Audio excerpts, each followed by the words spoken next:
Hi friends, मैं फिर से हाजिर हो गया एक नए वीडियो में एक नए जोश के साथ। तो आज हम लोग पढ़ने वाले हैं क्लास 10th का subject physics, chapter 1 reflection of light, यानी कि प्रकाश का परावर्तन। यह हमारा पार्ट 3 है। जैसा कि पिछले क्लास में हमने अभी तक पढ़ा है कि प्रकाश क्या है, किरण पुंज, उसके प्रकार, फिर हमने पढ़ा दीप्त अदीप्त के बारे में, अभिसारी उसके बाद हमने पढ़ा था कि पारदर्शी वस्तुएं क्या होती है, अपारदर्शी क्या होता है, पारभासी क्या होता है। इन सारे चीज़ों के बारे में हमने एक्सप्लेन किया है और आप लोग उसे देखे हैं। काफ़ी अच्छा रिस्पांस मिला है। इसको बहुत अधिक लोगों ने तो पूरा पूरा देखा है, मतलब ज़्यादातर लोगों ने बीच में नहीं छोड़ा है, पूरा पूरा देखा है। और आप लोगों के सपोर्ट के चलते चैनल काफ़ी ग्रो कर रहा है, काफ़ी आगे बढ़ रहा है। बस इसी तरह आप लोग साथ देते रहिए और चैनल को सब्सक्राइब जरूर कीजिए, बेल आइकन को दबाइए और हमारे मनोबल को इसी तरह बढ़ाते रहिए। तो आइए चलते हैं सीधे टॉपिक पे। तो आज का देखिए, आपको पिछले वीडियो में मैंने बताया था ना कि मेरा चैप्टर का जो नाम है वो प्रकाश का प्रवर्तन है। तो हम लोग प्रकाश के बारे में जाने, प्रकाश से संबंधित बहुत सारी बातें थी उसके बारे में हमने जाना। लेकिन अब हम जानेंगे कि ये जो परावर्तन है ये क्या है।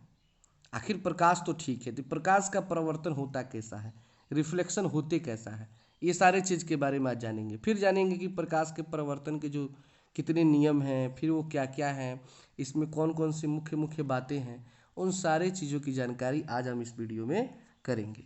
ठीक है, तो चलिए शुरू करते हैं।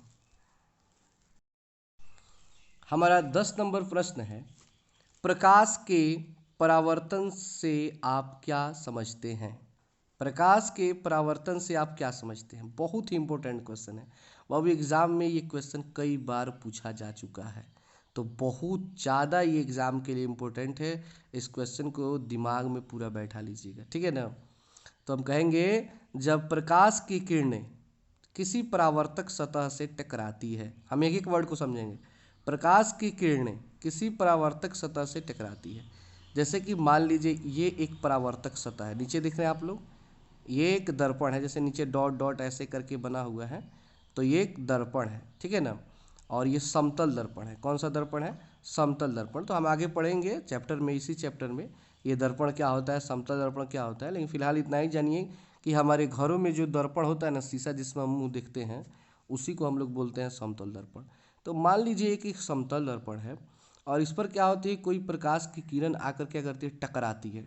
जैसे ये देख लीजिए, ये किरण ऐसे आ रही है, ठीक है, और आने के बाद यहाँ पे इस बिंदु पे टकरा रही है, ठीक है, टकरा रही है यहाँ पे आके, तो इसको कहेंगे आपतित किरण। क्या कहेंगे जी? आपतित किरण। और यहाँ पे एक तीर का निशान ऐसे बना दीजिएगा ताकि यहाँ से आ रहा है और ऐसे जा रहा है, पतला हो गया, यहाँ पे दिख नहीं रहा उतना। तो जब प्रकाश की किरणें किसी परावर्तक सतह से टकराती है, यानी यहाँ पे आके क्या हो रही है, टकरा रही है, तो टकराने के बाद पुनः उसी दिशा में लौट जाती है। यहाँ पे मतलब आई, टकराई, या टकरा कर उसी दिशा में क्या हो गई, लौट गई। देखिए, इसको ना कितना लोग उल्टा समझते हैं। मतलब ये कहने का अर्थ है कि सर आप तो बोल रहे हैं कि जिस दिशा में आती है उसी दिशा में लौट जाती है, तो ये तो आ रही है इस दिशा से, तो फिर इधर उल्टा जा रहा है, यहाँ इस तरफ जाना चाहिए। नहीं, अगर तिरछा जितना आएगा प्रकाश उतना ही तिरछा निकलेगा ये, आज जितना सीधा आएगा उतना ही सीधे निकलेगा। जैसे मान लीजिए यहाँ पे एक पिक्चर देखिए, ये प्रकाश की किरण ऐसे आ रही है, ठीक है, यहाँ पे टकराई, फिर टकराने के बाद एकदम सीधे निकल जाएगी। तीर के निशान दिख रहे हैं ना, एक ऊपर से और एक नीचे से। तो ये इस तरह प्रकाश की किरण सीधा आएगी तो सीधा चली जाएगी, लेकिन अगर ऐसे तिरछा आएगी, ऐसे आएगी, तो ऐसे निकलेगी। समझ रहे हैं बात को ना, जितना ज़्यादा तिरछा आएगा उतना तिरछा निकला है। जैसे फॉर एग्जाम्पल आप लोग देख सकते हो, आप लोग कोई गेंद ले लीजिए और गेंद को आप लोग दीवार पे एकदम अपने सामने सीधा मारिए तो सीधे आपके पास चला आएगा, लेकिन थोड़ा सा दीवार पे तिरछा करके मारिए। जैसे मान लीजिए ये दीवार है, ये मान लीजिए दीवार है, ठीक है, अब आप यहाँ पे हैं, तो ऐसे गेंद को फेंकिएगा तो टकराएगी, टकराने के बाद फिर इसी तरह लौट जाएगी। लेकिन अगर यहाँ से आप मान लीजिए ऐसे गेंद को मारते हैं, यहाँ पे मारते हैं, आप यहाँ पे हैं और ऐसे तिरछा जब टकराएगी, तो इधर वो नहीं आएगी बल्कि वो गेंद इधर चली जाएगी।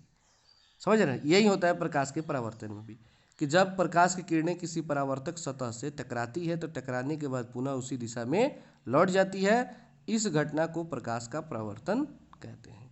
तो आई होप, मेरा विश्वास है कि आप लोग समझ गए होंगे, ठीक है ना। तो इसको नोट कर लीजिएगा। हाँ, जब आप नोट्स तैयार कीजिएगा तो इस पिक्चर को बनाइएगा, इस पिक्चर को नहीं भी बनाइएगा तो काम चल सकता है वैसे, लेकिन मेन पिक्चर यही है, ठीक है ना, इसको बनाइएगा जरूर। इसको मन करे तो बनाइए या समझने के लिए ठीक है, बट इस पिक्चर को जरूर बनाइएगा। तो बस अगर हमसे कोई भी पूछता है कि प्रकाश के परावर्तन से आप क्या समझते हैं, तो हम कहेंगे कि जब प्रकाश की किरणें किसी परावर्तक सतह से टकराती है तो टकराने के बाद पुनः उसी दिशा में लौट जाती है, इस घटना को प्रकाश का परावर्तन कहते हैं। अब हम जानेंगे प्रकाश के परावर्तन के कितने नियम हैं और वो नियम हमें क्या क्या बताते हैं। तो आज के लिए हमारा ये लास्ट क्वेश्चन है, प्रकाश के परावर्तन के नियमों को लिखें। ये तो इस साल भी एग्जाम में आया था, गजब का सवाल है ये, मतलब हर साल लगभग दे देता है ये। ऑब्जेक्टिव में ही देता है कि प्रकाश के परावर्तन के कितने नियम है, ऑप्शन दे देगा 1 2 3 4, तो आपको हमेशा 2 पे क्लिक करना है, टिक करना है। तो प्रकाश के परावर्तन के 2 नियम हैं। पहला नियम, आपतित किरण कमा परावर्तित किरण और अभिलंब तीनों एक ही तल में होते हैं। एक ही तल का अर्थ होता है एक ही बिंदु पर होता है। देखिए आपको बताया कि आपतित किरण मतलब आने वाली किरण को कहते हैं आपतित किरण। तो जहाँ पे ये आ रही है, देखिए सीधे आ रही है ऐसे, यहाँ पे टकराई, ये आपतन बिंदु है, और टकराई ये इस बिंदु पर आकर आपतित किरण रुकी है। फिर यहाँ से निकलती है परावर्तित किरण, ये भी देखिए तो इसी बिंदु से मिल रही है, और बीच में होता है अभिलंब, ये भी देखिए तो यहीं पे आके मिल रहा है। तो तीनों का तीनों एक ही तल में है, ठीक है ना। तो प्रकाश के परावर्तन का पहला नियम ये बताता है कि आपतित किरण, परावर्तित किरण और अभिलंब तीनों जो होते हैं एक ही तल में होते हैं, ये पहला नियम है। दूसरा नियम है आपतन कोण का मान और परावर्तन कोण का मान आपस में बराबर होता है। अब आपतन कोण क्या है, तो देखिए ये आपतित किरण है और ये अभिलंब है, तो इनके बीच एक कोण ये बन रहा है ना, यहाँ पे देख लीजिए, आप लोग पढ़े होंगे 9th क्लास में कि कोण किसे कहते हैं। तो हम कहते हैं कि दो रेखाओं के मिलने से एक कोण का निर्माण होता है। तो ये कोण जो बन रहा है ना, यही कोण होता है आपतन कोण, और यहाँ पे चिन्ह भी मैंने बनाया है कि आपतन कोण है ये। और आपतन कोण को आई से सूचित करते हैं, किससे, आई से। इसका अंग्रेजी होता है इंसिडेंट एंगल, इंसिडेंट एंगल।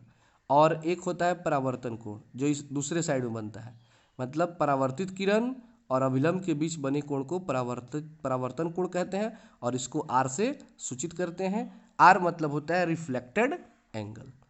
तो ये हमारे 2 नियम हैं, पहला आपतित किरण, परावर्तित किरण और अभिलंब तीनों एक ही तल में होते हैं, और दूसरा आपतन कोण का मान और परावर्तन कोण का मान आपस में बराबर होता है, यानी कोण आई और कोण आर आपस में बराबर होते हैं। तो हम लिख सकते हैं कोण आई बराबर कोण आर, ये प्रकाश के परावर्तन का दूसरा नियम है। तो आज के लिए इतना ही, समझ में आया होगा जरूर आप लोगों को। इन दोनों क्वेश्चन को आप लोग नोट कर सकते हैं और अच्छे से इसका नोट्स तैयार करते चलिए, याद करते चलिए। एकदम आपको समझिए कि आप किसी स्कूल में बैठकर, किसी कोचिंग में बैठकर आराम से पढ़ रहे हैं, ठीक है ना।